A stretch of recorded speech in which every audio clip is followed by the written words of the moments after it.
Victor পিস্তল চালাতে জানে, কিন্তু ব্যবহার করে না। তার বদলে যা ব্যবহার করে তাকে বলা হয় ব্যাটন। ইস্পাতের গোল নল, নলের মধ্যে একটা চাবুকের মতন জিনিস থাকে। ইস্পাতে দুদিকে কড়াতে দাঁতের মতো ধার। ব্যাটনের হাতলে বোতাম আছে, টেপা মাত্র ইস্পাতের ধারালো দাঁত যেন ছিটকে বেরিয়ে আসে।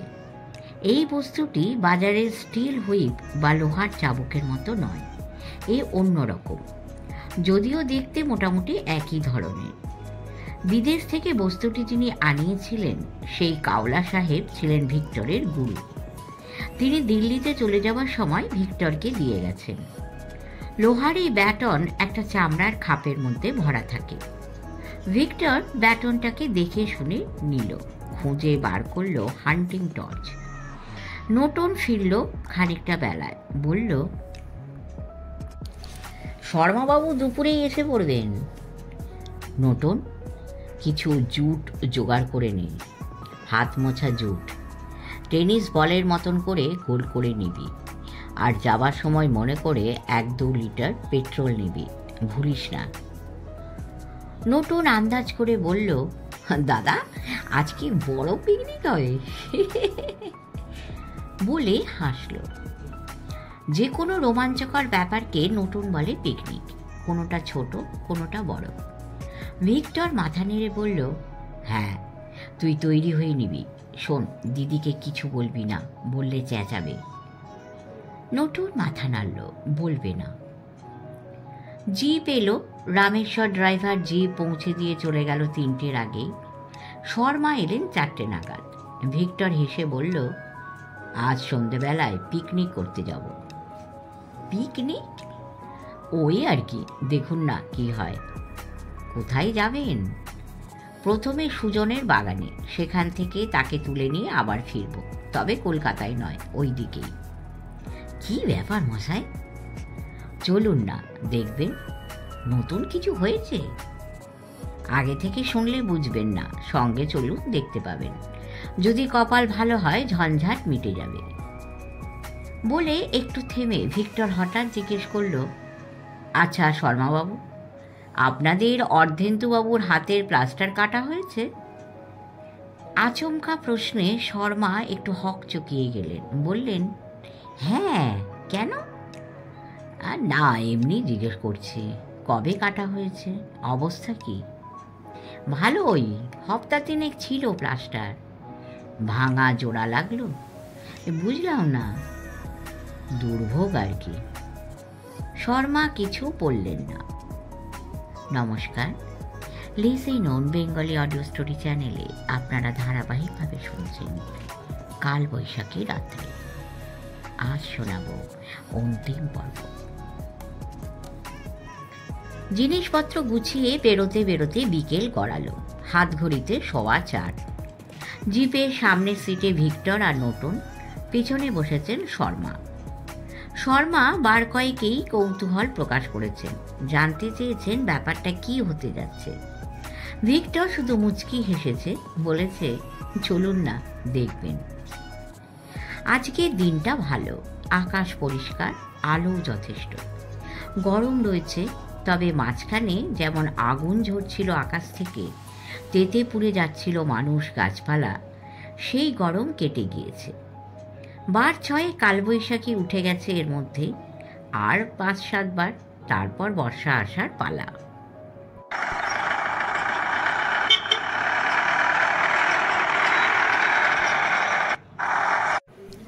ভিক্টর পাকা ড্রাইভার, অকারণ জোরে যায় না, আবার ধীরেও নয়।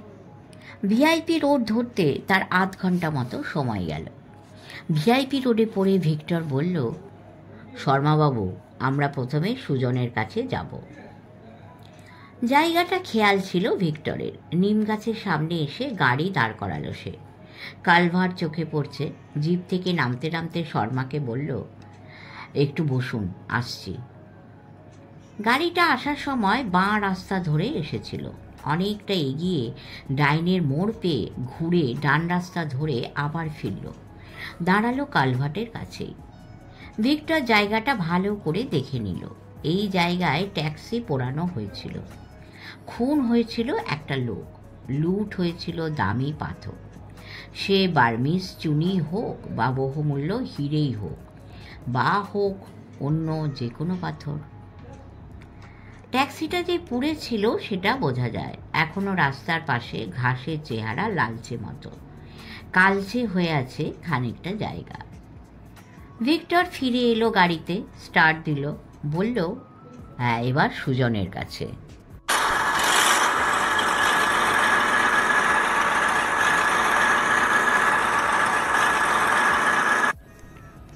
গাড়ি এবার আধ পাকা একরকম কাঁচা রাস্তায় বলা যায়, পথ ধরে এগোতে লাগলো। যেতে যেতে ভিক্টর নোটনকে বলল, নোটন, সেই জায়গাটার কথা খেয়াল রাখিস, একবার সার্ভে করে নেব, গাড়ি দাঁড় করাতে চাই না এখন। স্লো করে দিও। চল দেখি।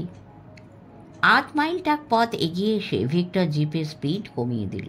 সেই জায়গাটা সামনে এসে পড়েছে। নোটন ভালো করে নজর করছিল, ভিক্টরও দেখছিল।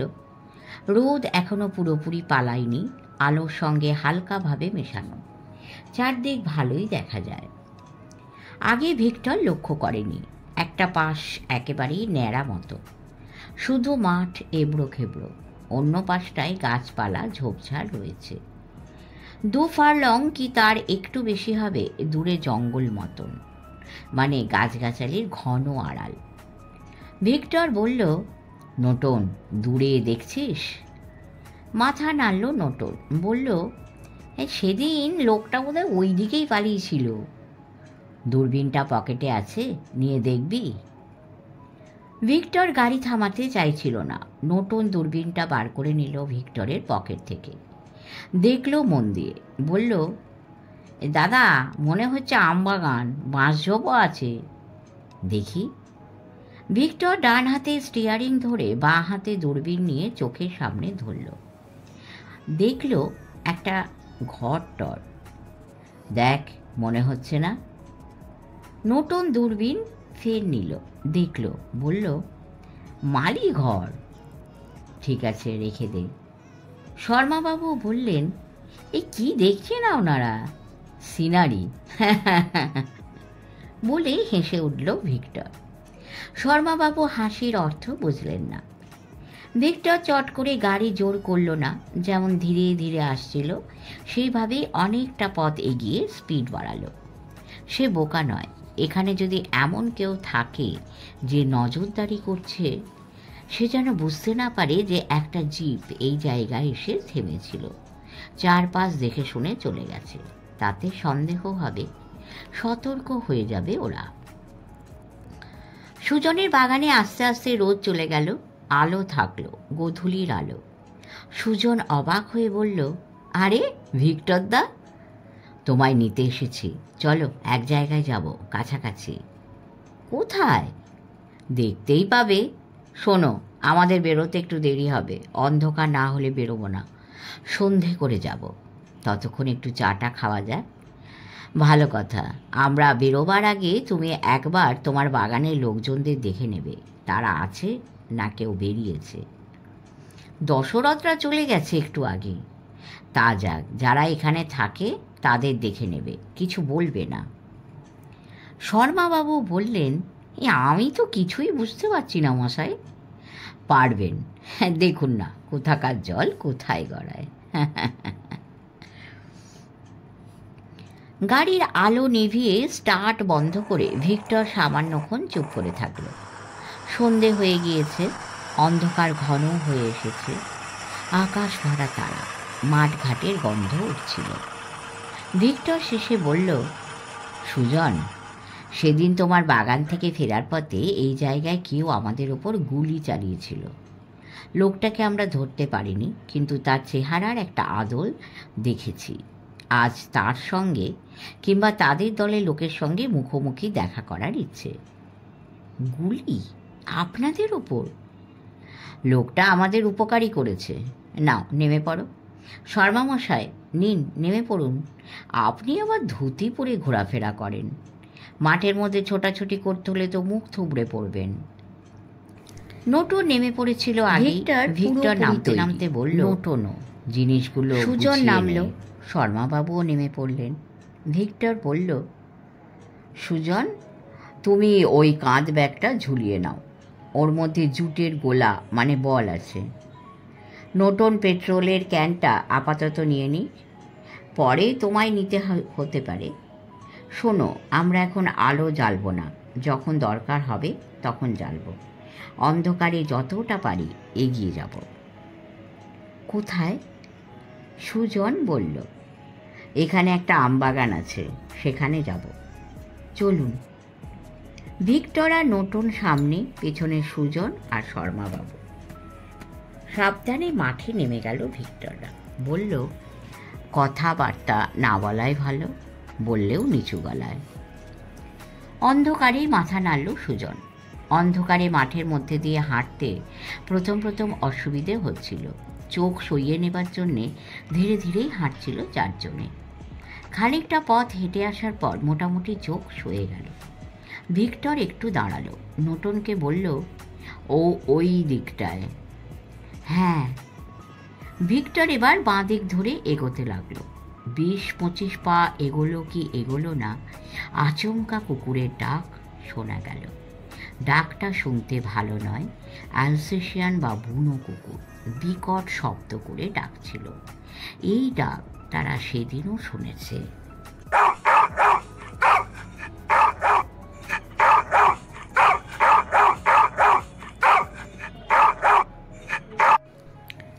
সুজন, তুমি কুকুর পুষেছ?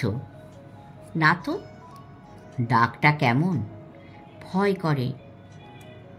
ভিক্টর আর কিছু বলল না সুজনকে। নোটনকে বলল, নোটন, সেদিনও আমরা ডাক শুনেছিলাম। মাঠের ওপর দিয়ে হাওয়া বয়ে যাচ্ছে, অন্ধকার যেন ধীরে ধীরে জমে যাচ্ছে মাঠের ওপর। কুকুরের ডাক কিন্তু থেমে গেল। শর্মাবাবু হোঁচট খেলেন, কিন্তু সামলে নিলেন। নতুন কয়েক পা এগিয়ে গেল, ভিক্টর সামান্য পিছনে। নতুনের কতক ইন্দ্রিয় খুব তীক্ষ্ণ, সে যেন কোনো বিপদের গন্ধ পাচ্ছিল। নিচু গলায় ভিক্টরকে বলল, দাদা, পেট্রোলের ক্যানটা ধরতে হবে। ভিক্টর এগিয়ে ক্যান নিল, নিয়ে সুজনকে দিল। নতুন তার হাতিয়া বার করে নিল। ভিক্টর বাঁ হাতে টর্চ নিল, ডান হাতে আপাতত কিছু নিল না, কিন্তু ব্যাটন নেবার জন্য তৈরি থাকল। সাবধানে এগোতে লাগলো নতুন, পেছনে ভিক্টর।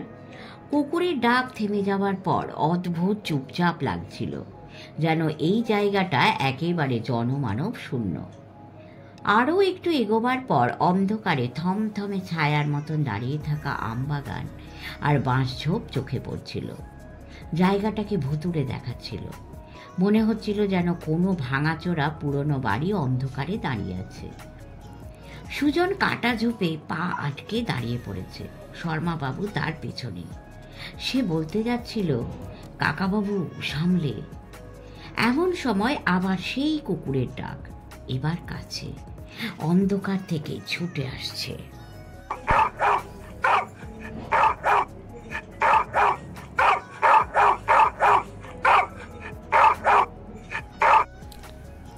নতুন কিছু বলার আগেই ভিক্টর তার টর্চ জ্বালল, হান্টিং টর্চ।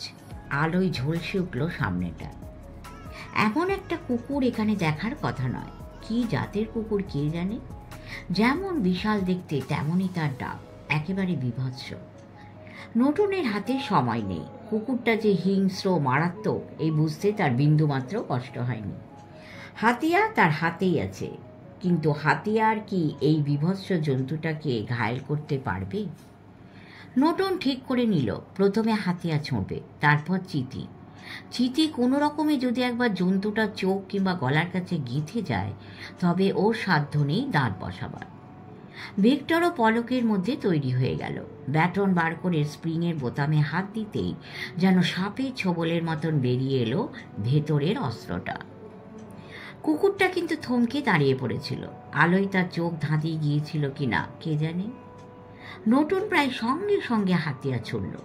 নিশানা ভুল হলো না, হতে পারত। সোজা গিয়ে মুখে লাগলো অস্ত্রটা।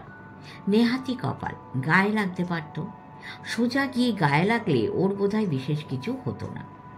মুখে লাগার সঙ্গে সঙ্গে কুকুরটা যে কি বীভৎসভাবে চেঁচিয়ে উঠল, কানে না শুনলে বোঝা যাবে না।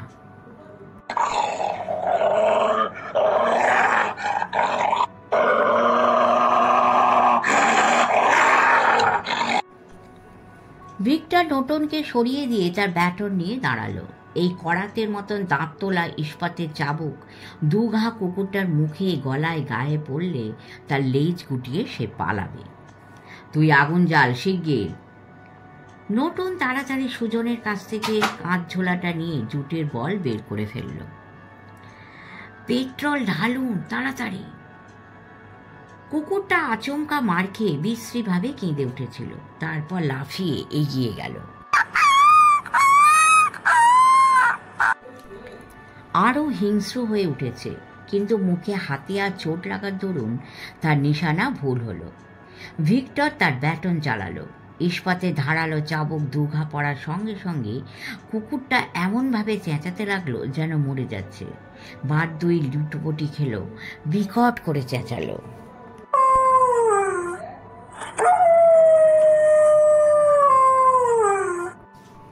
আশ্চর্য ব্যাপার, আর এগোলো না কুকুরটা, পালাতে লাগলো।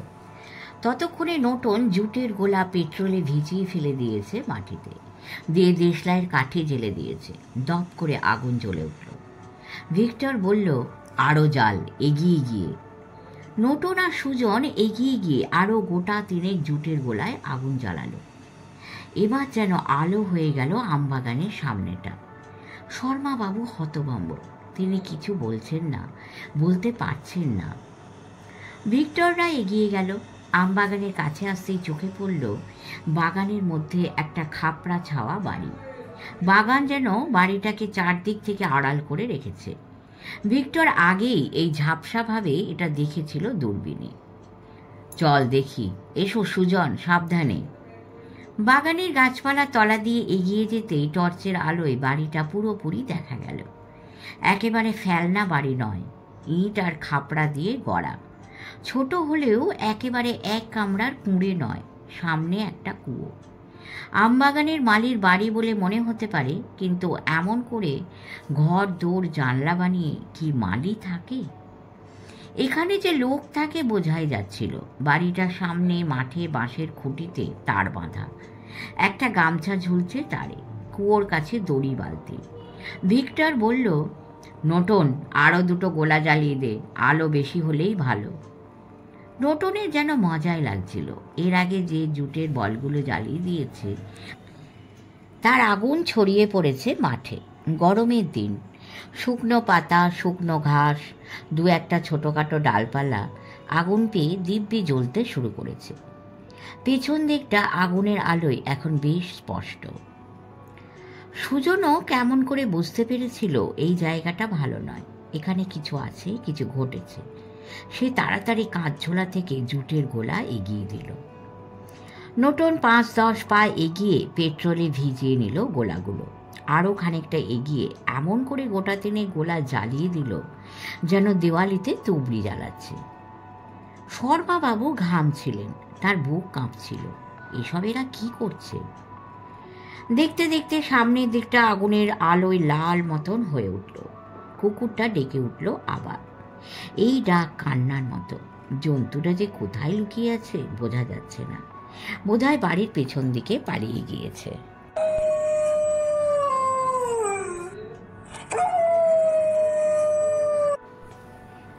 ভিক্টর এগিয়ে গেল।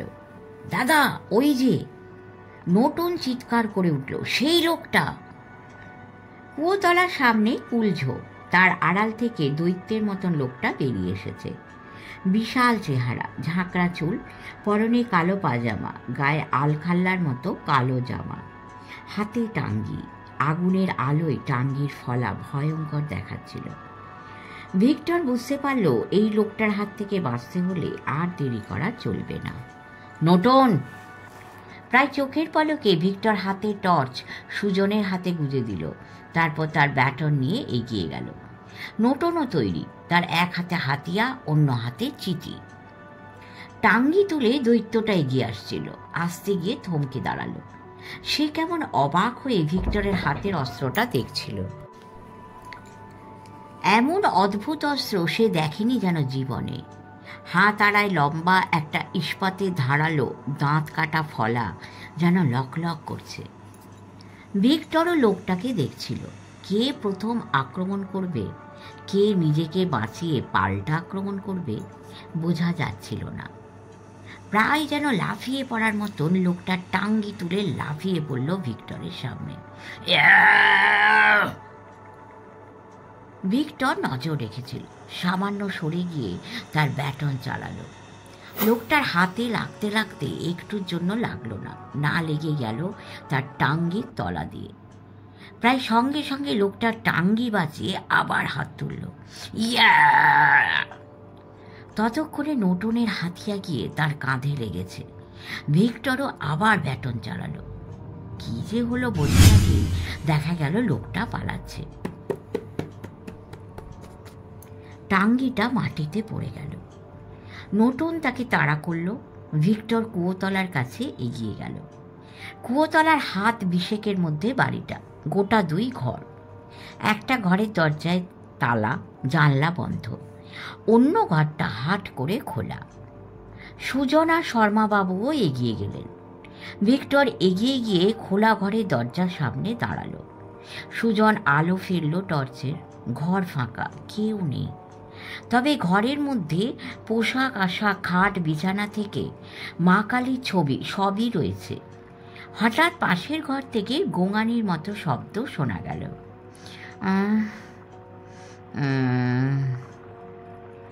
ভিক্টর শব্দটা শুনল কান দিয়ে। সুজন বলল, ওই ঘরে কেউ আছে? তালা বন্ধ। তুমি এই টাঙ্গিটা তুলে আনো। ভিক্টররা বাইরে এলো, বারান্দায়। সুজন টাঙ্গিটা তুলে আনলো। দরজার মধ্যে না, তুমি আমায় দাও। সুজন বুঝতে পেরেছিল দরজার তালা ভাঙতে হবে। বলল, আপনি দাঁড়ান, আমি তালা ভাঙছি। সামান্য সময় লাগলো সুজনের। তালা ভেঙে গেল। দরজা খুলে আলো ফেলল সুজন। হাত পা মুখ বাঁধা একটা লোক কোনো রকমে জানলার সামনে গিয়ে দাঁড়িয়ে আছে। ছেঁড়া জামা, পরনে ময়লা লুঙ্গি। লোকটাকে ভূতের মতন দেখাচ্ছিল। সুজন যেন বিশ্বাস করতে পারছিল না, চেঁচিয়ে উঠল, মুস্তাফি বাবু! ভিক্টরও চমকে গেল। এইভাবে এখানে মুস্তাফিকে দেখা যাবে সে কল্পনাও করতে পারেনি। মুস্তাফি মাথা নেড়ে ইশারা করছিল তার মুখের কাপড় খুলে দিতে। ভিক্টর সুজনের দিকে তাকালো। দাও। সুজন এগিয়ে মুখের কাপড় খুলল মুস্তাফির। লোকটা মুখ হাঁ করে শ্বাস টানতে লাগলো।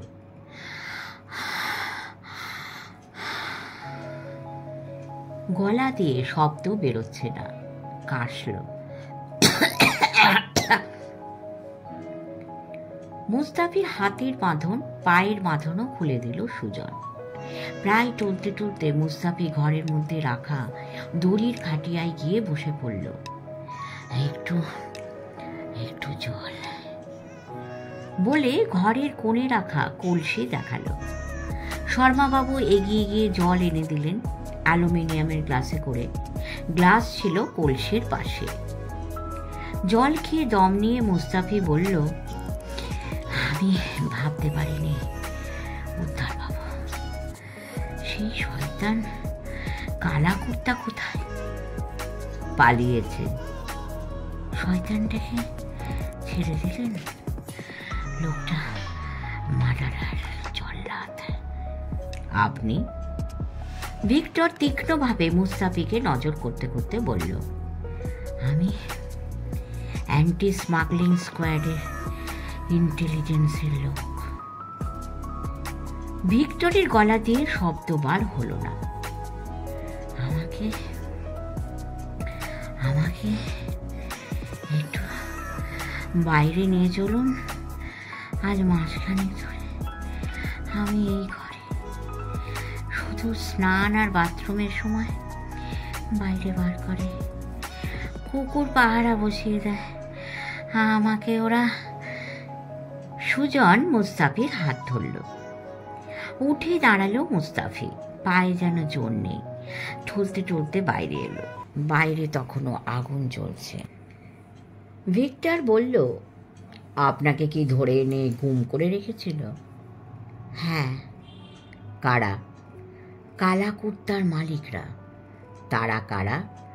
স্মাগলারদের একটা গ্যাং, ভাড়াটে গুন্ডা। কবে ধরে এনেছিল? আমি যেদিন সুজনবাবুর বাগান থেকে ফিরছিলাম। আপনি সুজনের বাগানে কেন গিয়েছিলেন? সে অনেক কথা, এখন বলতে পারবো না। আমাকে আপনারা যদি একবার লোকাল পুলিশ স্টেশনে পৌঁছে দেন। হঠাৎ গুলির শব্দ শোনা গেল, কাছাকাছি, খানিকটা তফাতে। সুজনরা চমকে গিয়েছিল। ভিক্টর সাবধান হয়ে গেল, বলল, তাড়াতাড়ি ঘরে যাও সুজন, নোটন মাঠে, আমি দেখছি। সুজন, মুস্তাফি আর শর্মাবাবু ঘরে ফিরে এলো, দরজা বন্ধ করল না। ভিক্টর ছুটতে ছুটতে 25-30 গজ যেতেই দেখতে পেল নোটন, সান্যাল সাহেবও আসছেন। সান্যাল সাহেবের হাতে পিস্তল। আরও একটু নজর করে বুঝতে পারল রাস্তায় তার জিপ গাড়ির পাশে একটা মোটর বাইক। মোটর বাইকটা যে সান্যাল সাহেবের বুঝতে কষ্ট হলো না ভিক্টরের। অর্ধেন্দু ঘরে এলো। যুগল কিশোর সোফায় বসে আছেন একপাশে, অন্য সোফা সেটিতে সান্যাল সাহেব আর ভিক্টর, আর একদিকে মুস্তাফি, সুজন আর শর্মাবাবু। সাত সকালে বাড়িতে পুলিশের লোক এসেছে শুনে অর্ধেন্দুর মেজাজ খারাপ হয়ে গিয়েছিল। ঘরে ঢুকে সুজনদের দিকে তাকালো। ভিক্টর অর্ধেন্দুকে দেখছিল, রূঢ় রুক্ষ চেহারা, রাগী চোখ, পরনে পাজামা আর হাত কাটা পাঞ্জাবি, এক হাতে ক্রেপ ব্যান্ডের জড়ানো, প্রায় কনুই পর্যন্ত। যুগল কিশোর কোনো রকমে বললেন, ওরা পুলিশের লোক, তোমার সঙ্গে কথা বলতে এসেছেন। ওকে বড় রুগ্ন, দুর্বল মনে হচ্ছিল, ভয়ে কাঠ। অর্ধেন্দু বলল, পুলিশের লোক এ বাড়িতে কেন? সান্যাল মুচকি হাসলেন, বললেন, আপনার ভাগের মানে শেয়ারের বার্মির চুনিগুলো কোথায়? অর্ধেন্দু যেন কিছু বুঝতে পারেনি, বলল, বার্মির চুনি? কি বলছেন? চুনি আমি কি করব? আপনারা? অর্ধেন্দুকে থামিয়ে দিয়ে সান্যাল বললেন, আপনারা যান ডালে ডালে, আমরা ঘুরি পাতায় পাতায়।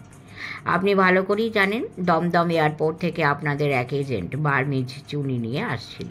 আপনারা সন্দেহ করেছিলেন সেই এজেন্ট চুনিগুলো জুয়েলার বারজাতিয়াকে বিক্রি করে দেবে। লোকটাকে আপনারা খুন করেন, তার ট্যাক্সে পুড়িয়ে দেন। কি যা তা বলছেন, আমি এসব জানি না। জানেন। সান্যাল হঠাৎ দাঁড়িয়ে পড়লেন, তাঁর চেহারা যেন মুহূর্ত অন্যরকম হয়ে গেল। মিথ্যে চালাকি করার চেষ্টা করবেন না। আপনি শশীকান্ত বলে এক জুয়েলার আর রাম মনোহর সিং, তিনজনে ছক কষে চুনি লুট করেছেন, ভাড়াটে লোক দিয়ে খুন করিয়েছেন লোকটাকে। অর্ধেন্দু বলল, আপনি কি আমাকে ধমকাতে এসেছেন? আপনাকে অ্যারেস্ট করতে এসেছি। অ্যারেস্ট? পুলিশ হয়েছেন বলে কি মাথা কিনেছেন? অর্ধেন্দু যেন খেপে গেল। সান্যাল বললেন, না, মাথা কিনিনি, আপনারাও আমাদের কিনেননি। এই বাড়ি সার্চ হবে। আপনারা অনেক দিন ধরে স্মাগলিংয়ের দলে আছেন। আমরা লোক এনেছি, তল্লাশি করব। সার্চ হোক, হ্যাঁ, দেখুন না কি পান। অর্ধেন্দু ব্যঙ্গ করে বলল। ভিক্টর শর্মাবাবুর দিকে তাকালো একবার, তারপর চোখের ইশারা করল। শর্মাবাবু মাথা নাড়লেন। ভিক্টর সান্যালকে বললেন, সান্যাল সাহেব, সার্চ তো হবেই। তার আগে আপনি কি ভদ্রলোককে হাতের ক্রেপ ব্যান্ডেজটা খুলতে বলবেন? সান্যাল সাহেব কথাটার অর্থ বুঝলেন না, অবাক হয়ে তাকালেন, বললেন, ব্যান্ডেজ? উনি হাত ভেঙেছেন বলে প্লাস্টার বেঁধে একবার বোধহয় চোখে ধুলো দিয়েছেন। সেটা মাসখানেক আগের ঘটনা, সুজনের বাগানের বাইরে খুন হবার পর। বোধহয় তখন কোনো ভয় বা সন্দেহ হয়েছিল, আর আজ বেঁধেছেন ক্রেপ ব্যান্ডেজ, বোধহয় আমাদের চোখে ধুলো দিতে। ব্যান্ডেজ উনি বাঁধেন না, আজই বেঁধেছেন, আমরা এসেছি দেখে। তাছাড়া যে হাতটা ভেঙেছিল বলেছিলেন, এটা সে হাত নয়, তাড়াতাড়িতে ভুল করে ফেলেছেন। সান্যাল বললেন, ও আচ্ছা, বুঝেছি। নিজেই এগিয়ে গেলেন সান্যাল। অর্ধেন্দুর হাত ধরে ফেলে ঠাট্টার গলায় বললেন, আপনার ব্যান্ডেজ বাঁধা ঠিক হয়নি, দিন আমি বেঁধে দিচ্ছি। অবশ্য না খুললে তো বাঁধতে পারবো না। যুগল কিশোর যেন পাথর, চোখ মুখ কালো হয়ে গেছে। সান্যাল বুঝতে পারলেন অর্ধেন্দুর হাত কাঁপছে, মুখে ঘাম জমতে শুরু করেছে। ক্রেপ ব্যান্ডেজ খুলতে খুলতে সান্যাল বললেন, আপনার বিরুদ্ধে আমাদের অন্য অভিযোগও আছে। আপনি আপনার এক পার্টনার শশীকান্তকে বলেছিলেন আপনার চুনিগুলো আপনি সুজনের বাগানে তার ঘরে লুকিয়ে রেখেছেন। শশীকান্ত আমাদের কাছে সেই কথাই বলেছে। সে আপনার চেয়েও বড় ধরনের ক্রিমিনাল। তার হাতে গুন্ডা, জল্লাদ সবই আছে। আর আছে লুকোনো বাগান ডেরা। তার লোভ হয়েছিল সুজনের ঘর থেকে চুনিগুলো বার করে নেবে, কিন্তু একটা মস্ত ভুল করেছিল। এই যে মুস্তাফি, এ আমাদের লোক। মুস্তাফির আসল নাম প্রতাপ মজুমদার। এত শক্ত করে কেউ ব্যান্ডেজ বাঁধে? ব্লাড সার্কুলেশন হবে না মশাই। কি বলেছিলাম যেন? মুস্তাফির কথা। হ্যাঁ, মুস্তাফি একদিন সুজনের বাগানে ব্যাপারটা খোঁজ খবর করতে যায়। আমরা নানা ধরনের ইনফরমেশন পাচ্ছিলাম। শশীকান্ত তখনও ধরা পড়েনি। আমাদের ইনফরমার টুকরো টাকরা খবর দিচ্ছিল। সুজনবাবুকে বাজিয়ে দেখতে গিয়েছিল মুস্তাফি। তার মনে হয় ব্যাপারটা মিথ্যে। সান্যাল মুস্তাফির দিকে তাকালেন, বললেন, তুমি বাকিটা বলো মুস্তাফি, মজুমদার। মুস্তাফি ওরফে মজুমদারকে এখন অন্যরকম দেখাচ্ছিল। পরনে শার্ট প্যান্ট। মজুমদারের খোয়া যাওয়া বাঁধানো দাঁতটা নেই, চোখে অবশ্য চশমা রয়েছে। এটা তার ডুপ্লিকেট চশমা। বেশি চোখ খারাপ বলে এক সেট বাড়িতে রেখে দেয় সব সময়। মজুমদার বলল, আমি সুজনবাবুর সঙ্গে কথা বললেই বুঝতে পেরেছিলাম ভদ্রলোক ইনোসেন্ট। আমি এটাও বুঝেছিলাম যদি কেউ ওর ঘরে বা বাগানের কোথাও চুনি লুকিয়ে রেখেও থাকে, উনি কিছু জানেন না। একবারও আমি চুনি পান্নার কথা তুলিনি, শুধু মানুষটাকে বুঝে নিচ্ছিলাম। তা হঠাৎ কালবৈশাখী উঠল, তারপর বৃষ্টি। তুমি সুজনবাবু ছাতা আর টর্চটা ধার করে ফিরেছিলে? হ্যাঁ স্যার।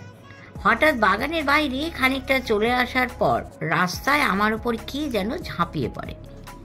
তার আগে যে তোমার গার্ড যোগিয়াকে খুন করেছে তুমি দেখতে পেয়েছিলে? হ্যাঁ স্যার, যোগিয়া মাটিতে পড়েছিল, কিন্তু সে যে খুন হয়েছে তা বুঝতে পারিনি।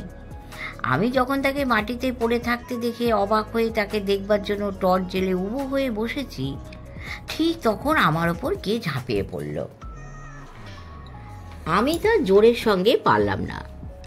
লোকটা তোমাকে গলার টুঁটি চেপে ধরে নিয়ে চলে গেল, গুম করল। হ্যাঁ স্যার, আমায় মেরে ফেলতে পারত, কেন মারেনি জানি না। বোধহয় একই জায়গায় দুটো খুন করতে ভয় পেয়েছিল, কিংবা ভেবেছিল তুমি। আরে এ কি অর্ধেন্দুবাবু, এগুলো কি? অর্ধেন্দুর হাতের ক্রেপ ব্যান্ডেজ পুরোপুরি খোলা হয়ে যেতেই দেখা গেল তার হাতের মুঠোয় 8-10টা পাথর। শুধু চুনি নয়, হিরেও আছে বোধহয়। অর্ধেন্দু কোনো কথা বলল না। তার চেহারা দেখে মনে হচ্ছিল সে যেন বুঝতে পেরেছে ধাপ্পা মারার, পালাবার বা কোনো ছুতোয় নিজেকে বাঁচাবার চেষ্টা করা নিরর্থক। চুপ করে পাথর হয়ে দাঁড়িয়ে থাকল সে। সান্যাল পাথরগুলো নিয়ে ভিক্টরকে বললেন, থ্যাংক ইউ ভিক্টর সাহেব। যুগল কিশোর মুখের উপর হাত চাপা দিয়ে বসে যেন কাঁদছেন, শুধু বললেন, খুনটুন আমরা করিনি, করাইনি, বিশ্বাস করুন। অর্ধেন্দু হঠাৎ বলল, শশীকান্তকে আমি দেখে নেব। আরে পরে পরে দেখবেন, এখন তাকে আমরা দেখছি। সুজন, শর্মাবাবু আর ভিক্টর ট্যাক্সি করে বাড়ি ফিরছিল। সুজনরা যাবে তাদের কলকাতার বাড়িতে, ঠাকুমার কাছে। যেতে যেতে সুজন বলল, ভিক্টর দা, আপনি আমাকে বাঁচালেন। আমার ঠাকুমা যে কি স্বস্তি পাবে আজকে। আমি তোমাকে যতটা বাঁচিয়েছি ততটাই বাঁচিয়েছেন সান্যাল সাহেব। ভদ্রলোক যে তোমার চারদিকে কত রকমভাবে নজর রেখেছিলেন আজ আমি বুঝতে পারছি। শর্মাবাবু বললেন, এই ভদ্রলোক আমাদের পিছু নিয়ে নিয়ে ঠিক জায়গায় পৌঁছে গিয়েছিলেন, নয়তো এই দৈত্যটা ঘায়েল হতো না। ভিক্টর বলল, সান্যাল সাহেবের পিস্তলের গুলি খেয়েও লোকটা মরেনি, করা যান, হাসপাতালে পড়ে আছে। ভালোই হয়েছে, একটা মারাত্মক খুনে ধরা পড়েছে। এই মামলায় ও একটা বড় উইটনেস। সুজন বলল, ভিক্টরদা, নটনবাবুকেও আমাদের বাড়িতে আনতে হবে একদিন। নটনবাবু কিন্তু দারুণ সাহসী। ভিক্টর হেসে বলল, হা হা হা, নটন আমার ডান হাত, ওর অনেক গুণ, পরে বলবো।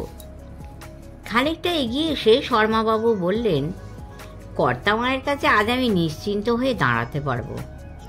বলে বড় করে নিঃশ্বাস ফেললেন, যেন স্বস্তির হাঁপ ছাড়লেন। তারপর একটু অন্যমনস্ক থেকে বললেন, আর একটা কথা বলি, যাদের অন্ন খেয়েছি এতকাল, তারা যে খুন খারাপের মধ্যে ছিল না, এটা ভেবে খানিকটা ভালো লাগছে। ভিক্টর বলল, না, যুগলবাবু আর অর্ধেন্দু খুন খারাপের মধ্যে ছিল না, ছিল শশীকান্ত। শশীকান্ত চেয়েছিল অর্ধেন্দুর ওপর বাটপাড়ি করতে, ভুল করে ফেলেছিল। ওর ভাড়াটে জল্লাদটা ভেবেছিল মুস্তাফি আর তার গার্ড নিশ্চয়ই অর্ধেন্দুর পাঠানো লোক। তাছাড়া সুজনের বাগানের বাইরে খুনের ঘটনা ঘটে যাওয়ার পর অর্ধেন্দু বুঝতে পেরেছিল কাজটা কার। সে ভয় পেয়ে গিয়েছিল। বার্মিস চুনিগুলো সবসময় নিজের কাছে রাখত, হাতে প্লাস্টার বেঁধে, কোথাও বেরোতো না। পরে যখন মনে হলো অবস্থাটা স্থিতিয়ে আসছে, তখন অফিসে বার হলো। কিন্তু সুজন বলল, এই জন্যই কি ওরা চাইছিল না যে আপনি আমার হয়ে খুনের ব্যাপারটা তদন্ত করুন? হ্যাঁ, ওরা ভয় পেয়ে গিয়েছিল। কেঁচো করতে গিয়ে কোন সাপ বেরিয়ে পারে কে জানে।